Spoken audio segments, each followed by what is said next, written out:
نحمدہ ونصلی ونسلم علی رسولہ الکریم وعلی آلہ الطیبین الطاہرین اجمعین اما بعد فاعوذ باللہ من الشیطان الرجیم بسم اللہ الرحمن الرحیم یا ایہا الذین آمنوا اصبروا وصابروا ورابطوا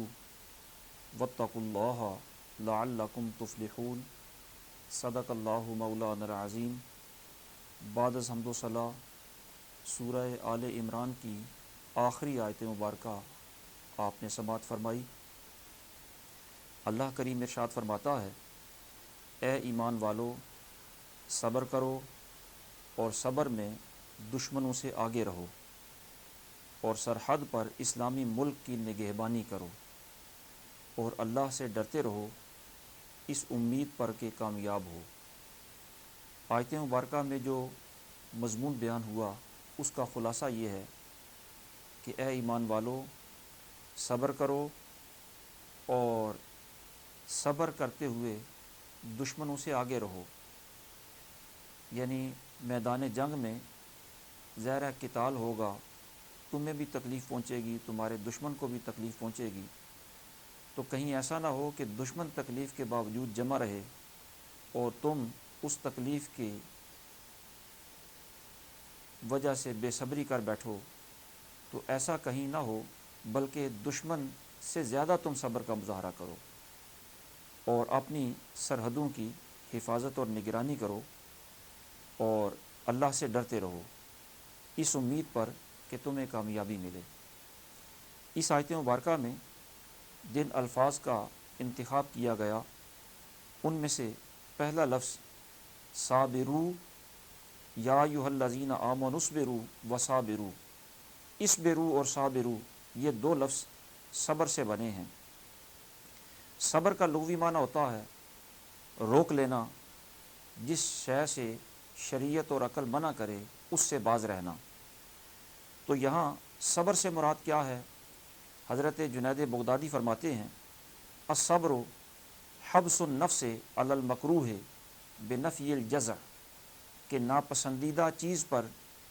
جزا فضا نہ کرنا اور جزا فضا سے اپنے آپ کو روک لینا، یہ صبر کہلاتا ہے۔ یعنی دنیا کی تکلیفیں اور دنیا میں جو آفتیں آتی ہیں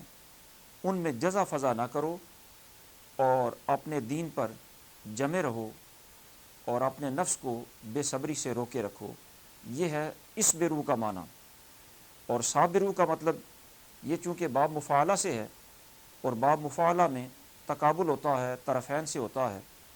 اس کا مطلب یہ ہے کہ جنگ کی جو مصیبتیں ہیں، مشقتیں ہیں، ان میں تمہاری طرف سے بھی صبر ہوگا، دشمن بھی تکلیف کے باوجود جمع رہے گا، تو تم ان سے زیادہ صبر کرو، ان سے زیادہ میدان جنگ میں جمے رہو،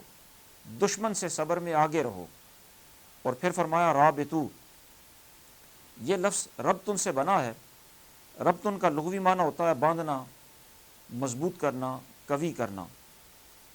اور رابطو دو معنوں میں استعمال ہوتا ہے۔ ایک تو اس کا معنی یہ ہوتا ہے کہ اطاعت الہی پر، اللہ رب العالمین کے احکام پر عمل کرنے میں اپنے آپ کو مضبوط رکھنا، اپنے دل کو قوی رکھنا، ہر وقت اطاعت پر کمر بستہ رہنا۔ دوسرا اس کا معنی ہوتا ہے کہ اپنی سرحدوں کی حفاظت کرنے میں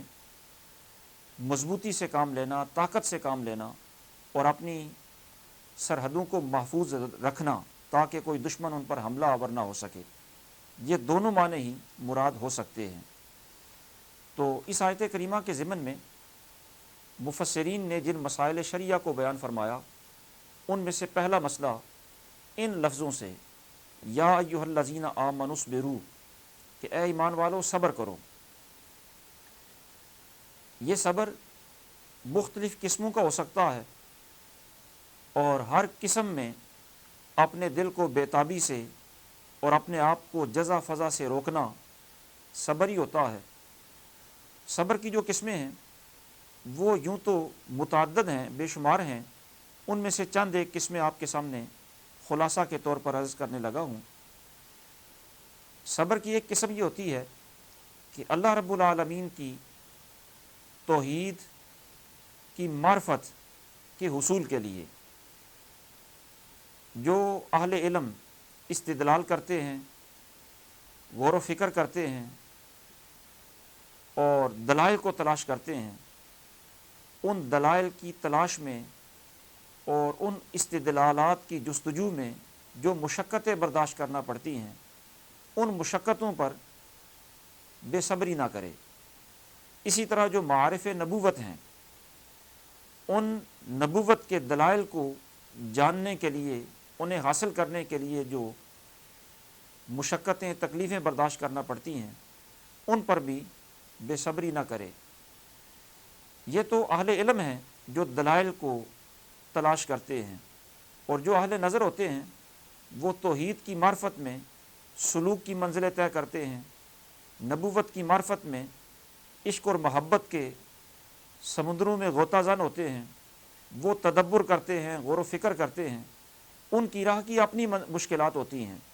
تو اہل علم اپنی مشکلات میں صبر کریں اور اہل نظر اور اہل معرفت اپنی مشکلات میں صبر کریں۔ یہ صبر کی ایک قسم ہوتی ہے، ان مشقتوں کو برداشت کرنا یہ ایک قسم ہے صبر کی۔ دوسری قسم یہ ہے کہ اہل باطل دین اسلام کے متعلق جو شبہات وارد کرتے ہیں اور دین کے متعلق جو اعتراضات کرتے ہیں، ان اعتراضات کے جوابات تلاش کرنے میں جو مشقت آتی ہے اسے برداشت کرنا، یہ بھی صبر ہوتا ہے۔ تیسری قسم ہے کہ اسلام نے ہمیں جن احکام کا پابند بنایا اور جن کاموں کے کرنے کا حکم دیا، ان کاموں کو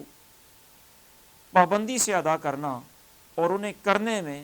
مشکلات کو برداشت کرنا، یہ بھی صبر ہوتا ہے۔ مثلا فرائض، واجبات اور دیگر مستحبات، مندوبات وغیرہ پر عمل کرنا، اس میں جو مشکلات آتی ہیں انہیں برداشت کرنا، یہ بھی صبر ہوتا ہے۔ چوتھی قسم ہے کہ اسلام نے، ہمارے دین نے ہمیں جن چیزوں سے منع کیا، ان چیزوں سے اجتناب کرنے میں جو مشکلات آتی ہیں، ان مشکلات اور مشقتوں کو برداشت کرنا، یہ بھی صبر ہوتا ہے۔ پانچویں قسم صبر کی یہ ہے کہ جو قدرتی آفات آتی ہیں اور آزمائشیں اللہ رب العالمین کی طرف سے آتی ہیں، مثلا قحط ہے، موت ہے، مرض ہے، یا ویسے کوئی قدرتی آفت آ جائے، نقصان ہو جائے، تو ان قدرتی آفات میں بھی اپنے آپ کو جزا فضا سے روکنا۔ اسی طرح بندوں کی طرف سے جو امتحانات آتے ہیں، مثلا لوگ طعن و تشنیع کرتے ہیں، یا بندے غیبت کرتے ہیں، یا بندوں کی طرف سے کوئی ایسی تکلیف کا سامنا ہے، تو اس پر بھی اپنے آپ کو بے صبری سے روکنا اور ان کی طرف سے اذیت کو برداشت کرنا، یہ بھی صبر ہوتا ہے۔ ان ساری صورتوں میں صبر کرنا ضروری ہے، اور بندہ مومن پر یہ لازم ہے کہ اللہ نے جب فرمایا کہ صبر کرو، تو جس قسم کا بھی مرحلہ درپیش ہو اس قسم میں بندہ صبر کرے اور اللہ رب العالمین کی اطاعت میں جمع رہے، نہ دکھ میں اس کی اطاعت کو چھوڑے، نہ سکھ میں، نہ خوشی میں، نہ غمی میں، اور نہ سختی میں، نہ نرمی میں، ہر حال میں بندہ صبر کرتا رہے۔ یہی حقیقی صبر ہوتا ہے اور شریعت کو یہی مطلوب ہوتا ہے۔ دوسرا مسئلہ قرآن مجید کی اسی آیت مبارکہ کے اس لفظ سے علماء نے بیان فرمایا، وَصَابِرُوا، کہ دشمن کے مقابلہ میں زیادہ صبر کرو، زیادہ ثابت قدم رہو، اور تم دشمن کے مقابلہ میں زیادہ جمے رہو، ان کے مقابلہ میں زیادہ شجاعت کا مظاہرہ کرو۔ ظاہر ہے کہ جب جنگ ہوگی تو دونوں طرف سے تکلیف پہنچے گی اور دونوں فریق کو پہنچے گی، تمہیں بھی ایذا پہنچے گی، انہیں بھی جنگ کی تکلیفیں پہنچیں گی۔ تو وہ اگر جنگ کی تکلیفوں کو برداشت کرتے ہوئے میدان جنگ میں جمے رہے، تو تمہیں تو ان سے زیادہ میدان جنگ میں جمع رہنا چاہیے، اس لیے کہ جو تمہارا دشمن ہوگا وہ صرف دنیا کے حصول کے لیے لڑ رہا ہوگا، جبکہ تمہیں اللہ رب العالمین دنیا میں تو جو اجر و ثواب عطا فرماتا ہے وہ فرماتا ہی ہے، تمہارے لیے تو دنیا اور آخرت دونوں میں ہی مالک کریم نے انعامات رکھے ہیں، اس لیے تمہاری امید چونکہ دونوں جہانوں کی ہے، اس لیے تمہیں زیادہ ثابت قدم رہنا چاہیے اور زیادہ ان کے مقابلہ میں جمع رہنا چاہیے، اور جنگ کی مصیبتوں کو زیادہ خوش اسلوبی کے ساتھ برداشت کرنا چاہیے۔ اور اسی طرح اسی آیت کریمہ کے ضمن میں مفسرین نے یہ مسئلہ بھی بیان فرمایا کہ رشتہ داروں، اعزاء و اقارب اور ہمسایوں کی طرف سے اگر کوئی ایذاء اور بد اخلاقی برداشت کرنا پڑے تو وہ بھی برداشت کرے، یہ بھی صبر ہوتا ہے، اور اس پر بھی اللہ رب العالمین اجر عطا فرماتا ہے۔ ان سے انتقام لینے کا جذبہ پیدا نہیں ہونا چاہیے۔ قرآن مجید فرقان حمید نے متعدد مقامات پر اس کی تلقین فرمائی، مثلا سورہ اعراف کی 199 نمبر آیت مبارکہ میں ارشاد باری تعالیٰ ہے، خذ العفو وامر بالعرف وعارض عن الجاہلین، اے محبوب معاف کرنا اختیار کرو اور بھلائی کا حکم دو اور جاہلوں سے منہ پھیر لو۔ تو صبر کا اور ان کی تکلیفوں کو برداشت کرنے کا، انتقام نہ لینے کا قرآن مجید نے ہمیں حکم دیا ہے۔ اسی طرح مفسرین فرماتے ہیں کہ جس طرح میدان جنگ میں دشمن کی طرف سے آنے والی تکلیفوں کو برداشت کرنا صبر ہے، دوسرے لوگوں کی طرف سے آنے والی تکلیفوں کو برداشت کرنا صبر ہے، اسی طرح انسان کے اپنے وجود کے اندر نفس کی طرف سے جو خواہشات ابھرتی ہیں، ان خواہشات کو نہ پورا کرنا اور دبانا یہ بھی بڑا تکلیف دہ اور مشکل ہوتا ہے، اور ان مشکلات کو برداشت کرنا اور نفسانی خواہشات کو دبانا، نفس کے ساتھ جنگ کرنا، یہ بھی بڑا باعث اجر ہوتا ہے، اور اللہ رب العالمین اس پر بھی اپنی رضا عطا فرماتا ہے۔ اسی طرح مفسرین نے اسی آیت کریمہ کے ضمن میں یہ بھی مسئلہ بیان فرمایا کہ اگر بندے کو تنگ دستی آئے یا مصیبت آئے تو اس مصیبت میں ظاہر ہے مشکل کا وقت تو برداشت اس نے کرنا ہی ہے، لیکن وہ نہ تو مایوس ہو اللہ کی رحمت سے، نہ ہی وہ بندہ بے صبری کا اظہار کرے، اللہ کی رحمت پر امید بھی رکھے اور صبر کے ساتھ ان مراحل سے گزرتا بھی جائے۔ امید اس طرح رکھے کہ اب یہ میرے حالات ہیں، تنگ دستی والے ہیں، اللہ کریم کشادگی بھی پیدا فرما دے گا، لیکن جو موجودہ حالات ہیں یہ رب کی طرف سے ہیں، ان حالات کے اندر وہ بے صبری سے بھی بچے اور آئندہ اللہ رب العالمین کی رحمت پر امید بھی رکھے۔ حضور سید عالم صلی اللہ تعالیٰ علیہ وسلم نے ایک موقع پر ارشاد فرمایا، انتظار الفرج بالصبر عبادت، کہ صبر کے ساتھ فراخ دستی کا انتظار کرنا یہ بھی عبادت ہوتی ہے۔ تو ایسے حالات کے اندر جہاں صبر کی تلقین ہے وہیں مایوسی سے بچنے کی بھی تلقین کی گئی ہے۔ اور اسی آیت کریمہ کے ضمن میں ان لفظوں سے ورابطو، ان سے علماء نے یہ مسئلہ اخذ فرمایا کہ اسلامی سرحدوں کی حفاظت کرنا اور ان کی نگہبانی کے لیے ہر وقت تیار اور چوکس رہنا یہ بھی اہل اسلام پر فرض ہے، اللہ کریم نے اس کا حکم دیا ہے۔ اور سرحدوں کی حفاظت کرنے کے لیے جیسے بھی حفاظت ممکن ہو، حفاظت کرنا بہر صورت ضروری ہے۔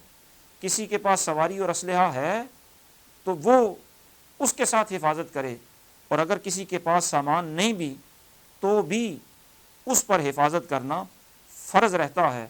اور اللہ رب العالمین اس کو اس حفاظت کی بڑی فضیلت عطا فرماتا ہے۔ حضور سید عالم صلی اللہ تعالیٰ علیہ وسلم نے ایک موقع پر ارشاد فرمایا، من رابط لیلۃ فی سبیل اللہ، کہ جس نے اللہ کی راہ میں اللہ کی رضا کے لیے ایک رات اسلامی سرحد کی حفاظت کی، اللہ رب العالمین اسے اجر اتنا عطا فرمائے گا کہ اسے 1000 رات قیام کرنے اور 1000 روزہ رکھنے کا اجر و ثواب ایک ہی رات میں عطا فرما دے گا۔ تو اسلامی سرحد کی حفاظت کرنا یہ 1000 راتوں کی عبادت اور 1000 دنوں کے روزے کے قائم مقام ہوتا ہے، بڑے اجر والا اور بڑی فضیلت والا یہ کام ہے۔ اس لیے بہر صورت اسلامی سرحدوں کی حفاظت کرنا یہ فرض ہے۔ اور اسی آیت کے ضمن میں مفسرین نے یہ مسئلہ بھی بیان فرمایا کہ جس طرح اسلامی سرحد کی حفاظت کے لیے اپنے آپ کو تیار رکھنا یہ ضروری ہے، اسی طرح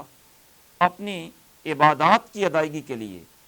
اور احکام الہیہ کو پورا کرنے کے لیے ہر وقت اپنے آپ کو تیار رکھنا یہ بھی رباط ہوتا ہے، اور اس کا بھی بڑا اجر و ثواب ہوتا ہے۔ حضور نبی اکرم نور مجسم شفیع معظم صلی اللہ تعالیٰ علیہ وسلم نے اس مضمون کو بیان کرتے ہوئے ایک موقع پر ارشاد فرمایا، الا ادلکم علی ما یمحو اللہ بہ الخطا ویرفع بہ الدرجات، کیا میں تمہیں اس شے کی خبر نہ دوں جس سے گناہ مٹ جاتے ہیں اور درجات بلند ہوتے ہیں؟ تو حضور نے پھر ان چیزوں کی خبر دی، فرمایا اسباغ الوضوء علی المکارہ وکثرۃ الخطا الی المساجد وانتظار الصلاۃ بعد الصلاۃ